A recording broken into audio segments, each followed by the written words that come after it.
This is where I work. 600,000 specimens of mammals in these cabinets.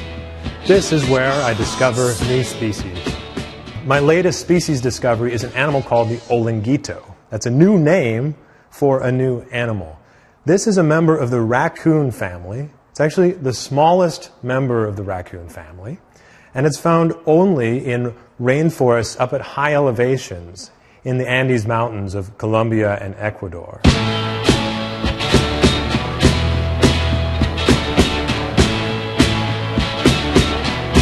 I first realized the Olinguito existed when I was working in a museum collection.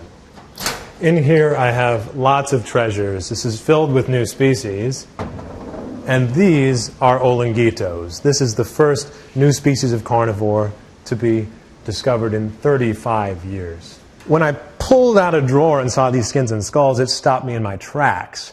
They were a rich red color, and I opened the boxes, looked at the skulls, and I didn't recognize that anatomy. The teeth, the ear bones, everything was off. It was different than any similar animal I had ever seen. How did I prove that this was a new species? Well, by careful comparisons.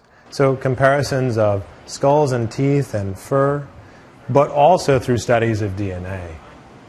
We're here at the genetics lab at the National Zoo, and it's here where we use genetic techniques to absolutely clinch the new species status of the Olinguito.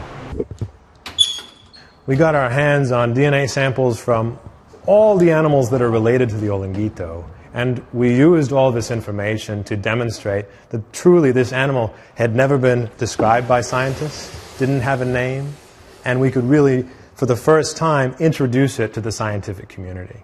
So having discovered this new species in the museum, I wanted to know, is it still out there? We went down to the cloud forests of Ecuador, and there it was. Carnivores in the raccoon family include raccoons, kinkajous, olingos, ringtails, coatis, like this white-nosed coati, and now the Olinguito.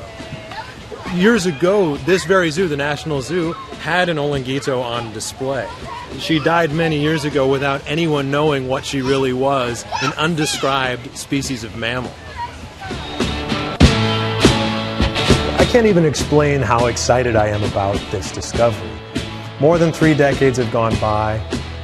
Many scientists might have believed that we were already there. We've already discovered every carnivore on these continents. But the Olinguito makes us think again, makes us think differently.